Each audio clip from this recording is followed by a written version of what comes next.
nakakalibo. Tulad mo. Mr. Bravo! Salamat, Matthew Bravo.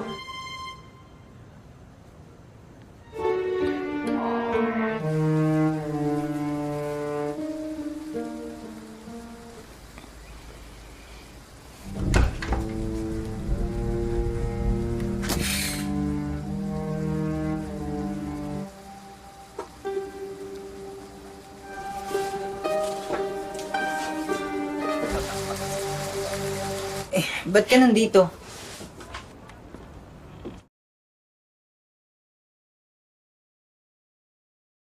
Film dimulai dengan seorang mahasiswa berwajah polos bernama Matt yang tinggal di sebuah komplek kumuh. Saat ini, Matt sedang berkuliah jurusan teknik di salah satu kampus di Manila. Setiap harinya, Matt harus pergi ke kampus dan belajar di kelas. Selain itu, Matt juga merupakan seorang anggota band yang cukup populer di kampusnya. Namun alasan sebenarnya Matt join band itu karena di situ ada wanita cantik yang bernama Maddie, teman sekelasnya yang ia taksir. Matt yang polos ini sering banget berpikiran kotor ke Maddie. Tulad mo. Mr. Bravo!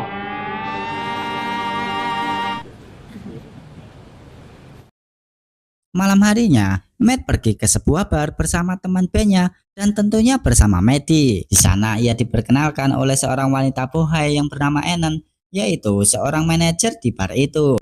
Terlihat kalau si manajer ini tertarik dengan si Matt yang polos ini. Namun Matt berusaha untuk ngegebet si Maddie, tapi terlihat Maddie ini cuek banget sama Matt. Matt tinggal di komplek yang diisi dengan rumah-rumah yang terbuat dari kayu. Matt sering menghabiskan waktu sendirian di kamar itu dan melakukan pembersihan terong kecilnya dengan menonton di HP-nya. Ya kalian ngerti lah apa ya maksudnya. Dia juga memiliki beberapa tetangga, salah satunya pasangan yang bernama Drake dan Pinay. Pasangan tersebut baru saja pindah ke komplek itu dan mereka tinggal tepat di lantai bawah dari kamarnya Matt. Awalnya Matt tidak begitu mempedulikan tetangganya itu, namun semua berubah ketika suatu malam Matt sedang membersihkan terongnya. Saat itu dia mendengarkan suara dari luar dan ia pun mencari sumber suara tersebut. Yang ternyata malam itu Pinay dan suaminya sedang bertengkar. Setelah Drake meninggalkan tempat tersebut, Pinay dan Matt sempat saling menyapa. Di sini kita diperlihatkan jika pekerjaan Drake merupakan seorang mafia. Ia bersama dua rekannya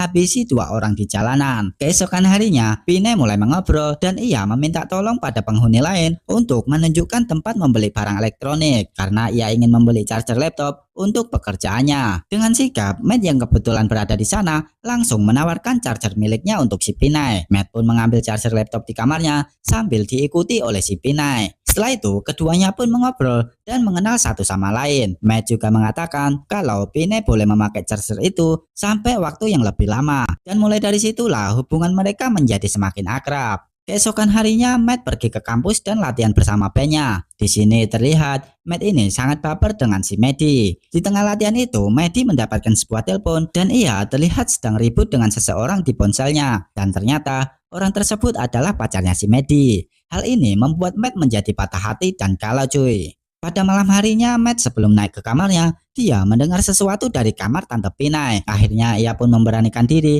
untuk mencari tahu hal tersebut dari celah balik rumah. Matt pun bingung ketika ia melihat Tante Pinay sedang cosplay memakai topeng, pakaian dan juga wig berwarna putih. Namun awalnya Matt biasa saja dengan tingkah tante itu, ia pun pergi dari sana dan kembali ke kamar di atas. Namun di sini Matt yang masih penasaran dengan hobi aneh Tante Pinay itu, lalu ia pun mencari tahu apa yang ia lihat tadi. Akhirnya Matt pun menemukan sebuah lubang dari rumah kayunya yang terhubung langsung dan bisa melihat keadaan di bawah. Tepat di rumah Tante Pinay cuy. Di sini Matt kembali melihat Tante Pinay yang telah mengenakan topeng dan wig sedang berdandan. Setelah itu Tante Pinay pun pergi dari ruangan itu. Matt pun dengan gercep ngikutin kemana suara langkah Tante Pinay pergi. Karena di lantai 2 hanya ada Matt sendirian, jadi ia bebas masuk dari ruangan satu ke ruangan lain. Dan lagi-lagi yang namanya rumah kayu banyak bolongnya cuy. Di sini Matt kembali menemukan lubang yang terhubung ke ruangan bawah. Matt pun mengintip dari lubang itu dan ia menyaksikan Tante Pinay yang sedang mengenakan topeng itu. Ternyata di sini Tante Pinay merupakan seorang streamer satu bangsa cuy. Sejak saat itu Matt akhirnya mengetahui siapa Tante Pinay sebenarnya. Dan dari sinilah ia mulai sering memantau semua aktivitas Tante Pinay dan suaminya setiap hari. Mulai dari Tante Pinay yang sedang ganti-ganti baju hingga Drake yang baru saja pulang dari bekerja. Selanjutnya malam itu, Drake yang baru saja pulang kerja langsung mengajak Tante Pina melakukan adegan pembobolan LAN cuy. Matt yang ada di atas hanya bisa menyaksikan itu dari lubang rumahnya sambil membayangkan jika ia dapat menggantikan posisi dari Drake.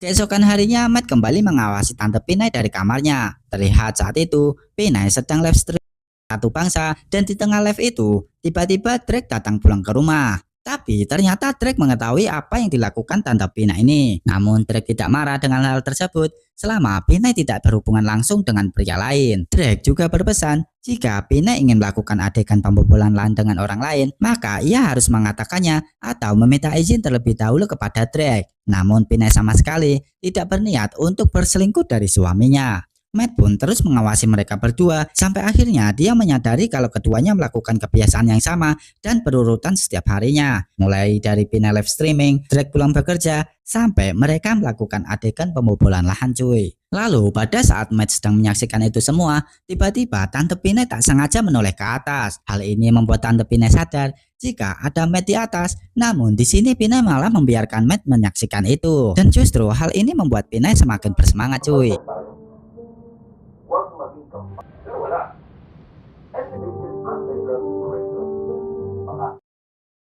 Keesokan harinya, Matt pergi ke bar bersama teman-teman bandnya.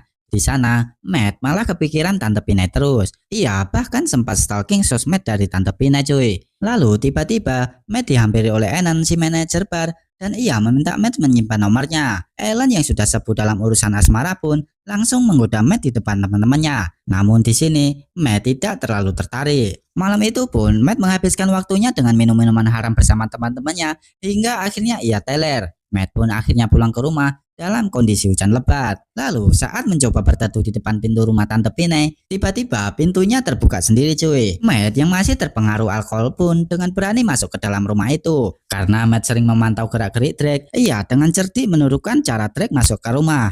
Tujuannya agar Tante Pinay tak curiga dan mengira kalau Drake lah yang pulang.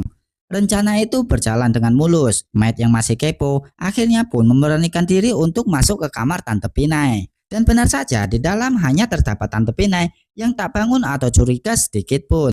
Matt pun kembali memerankan apa yang biasa Drake lakukan, seperti menggunakan lotion malam kesayangan Drake sebelum Drake tidur. Dan lagi-lagi Tante Pinay diam saja dengan suara-suara berisik itu. Ia pun masih tertidur pulas. Akhirnya Matt pun memberanikan diri untuk melakukan adegan pembobolan lahan dengan Tante Pinay cuy. Selesai menjalankan aksinya, tampak Tante Pinay tidak curiga sama sekali. Matt pun sempat bingung mengapa ini berjalan terlalu mulus, tak seperti di film-film. Karena takut Drake segera pulang, Matt pun bersiap-siap kabur dari sana. Namun ternyata dari awal Tante Pinay sebenarnya tidak tertidur. Ia justru sengaja membiarkan Matt melakukan pembobolan lahan itu cuy. Lalu tante ini pun justru menyuruh Matt untuk menemaninya sebentar saja. Tante Pinay juga mengaku bahwa sebenarnya ia sudah tahu jika Matt sering mengawasinya dari atas. Namun menurutnya itu bukan masalah sama sekali. Di sini Matt bertanya apakah Tante Pinay itu tidak takut dengan bekerjanya itu. Karena bisa saja ada orang jahat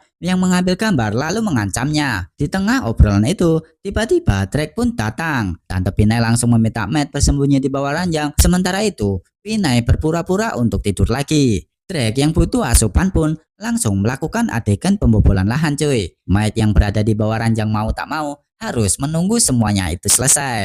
Setelah Drake tertidur, Matt akhirnya keluar dari sana dan di sini terlihat rasa penasaran Matt selama ini akhirnya terbayarkan lunas. Ia pun menjadi lebih bersemangat untuk menjalani hidup cuy. Scene pun berpindah dan memperlihatkan Drake yang sedang bekerja. Ternyata Drake adalah anak buah dari salah satu bandar cowboy terbesar di kota itu. Drake ditugaskan untuk menghabisi semua musuh dari bosnya. Selanjutnya, Matt yang baru saja pulang dari latihan band, sesampainya di rumah, ia dikejutkan dengan kedatangan Ellen, si manajer bar yang ternyata sudah ada di kamarnya dan memakai pakaian dinas haram. Ellen berkata jika ia merindukan Matt dan menegur kenapa Matt sudah lama tak membalas chatnya, dan tanpa banyak basa-basi, Ellen pun langsung mengajaknya melakukan adegan pembobolan lancuy. Matt yang pada dasarnya laki-laki biasa Akhirnya ia luluh juga. Suara-suara mereka pun terdengar sampai ke penghuni sekitar. Keesokan harinya, para tetangga yang mengetahui hal ini malah bangga kepada Matt karena ia sudah berubah jadi Starboy. Ucapan itu Matt terima ketika sedang mengambil air untuk Enen mandi. Saat sedang mengisi air, Tante Pinay pun juga mengucapkan selamat, tapi dengan sedikit cemburu. Matt yang tak mau bikin tante ini kecewa berkata kalau wanita tadi hanya teman biasa. Namun Pinay hanya bisa tertawa dengan alasan klasik itu cuy. Setelah itu, Matt pun memberikan air kepada Enen yang sedang mandi. Sementara itu, Pinay menelpon Matt dan menggodanya agar segera mampir ke kamarnya. Namun Matt menolak karena takut ketahuan oleh Enen. Tante Pinay yang penasaran ingin membuktikan kalau Enen bukan pacar Matt. Ia pun merayu Matt, menyuruhnya datang ke lubang intip di atas dan akan memberikan hadiah. Matt akhirnya kepancing dan ia mengecek kondisi luar rumah lalu menuruti permintaan Tante Pinay. Tante Pinay pun mengambil kursi dan mendekati lubang intip itu. Lalu ia pun memberikan hadiah dengan mencicipi terong mungilnya si Matt. Dan tiba-tiba Drake yang baru pulang dan panik langsung bertanya pada Pinay apa yang terjadi. Dengan spontan, Pinay yang masih mabuk dan keceplosan menyebut kata GJ. Mendengar itu, Drake langsung mengamuk habis-habisan. Ia keluar rumah mencari pria lancang itu sambil mengukang senjata. Tante Pinay berusaha menenangkan suaminya dan mengatakan kalau yang dimaksud adalah musik DJ. Ketika Matt dan teman-temannya berkumpul, mereka dikejutkan kabar duka. Salah satu personel band mereka, seorang pecandu, tewas ditembak malam itu. Hal ini membuat Matt dan teman-temannya sangat terpukul. Sementara itu di TV, seluruh warga menyaksikan berita penangkapan bos di kota itu. Tante Pinay pun terlihat berusaha menenangkan Matt yang baru saja kehilangan sahabatnya. Di tempat lain, Drake hendak menuju markas besar bosnya. Namun ternyata ia dijebak oleh temannya sendiri dan dituduh membocorkan rencana mereka ke polisi. Dan akibatnya ia disekap dan dihajar habis-habisan. Keesokan harinya, Tante Pinay yang terbangun merasa aneh karena Drake belum pulang. Ia berusaha tetap berpikir positif dan menjalankan rutinitasnya. Saat sedang menjemur baju di belakang rumah, Matt datang dan menanyakan Drake. Pinay menjawab, mungkin Drake sedang lembur. Beberapa tetangga pun beraktivitas seperti biasa. Setelah tetangga itu pergi, dua orang bejat ini pun akhirnya melakukan adegan pembobolan lahan di halaman belakang. Namun tiba-tiba Enen si manajer bar datang tanpa diundang sama sekali. Awalnya ia tidak sadar Matt sedang apa. Namun ketika hendak mengambil minum di dapur, Enen mendengar suara-suara mencurigakan. Enen menemukan lubang yang terhubung ke halaman belakang dan melihat langsung kebejatan Matt dengan Tante Pinay.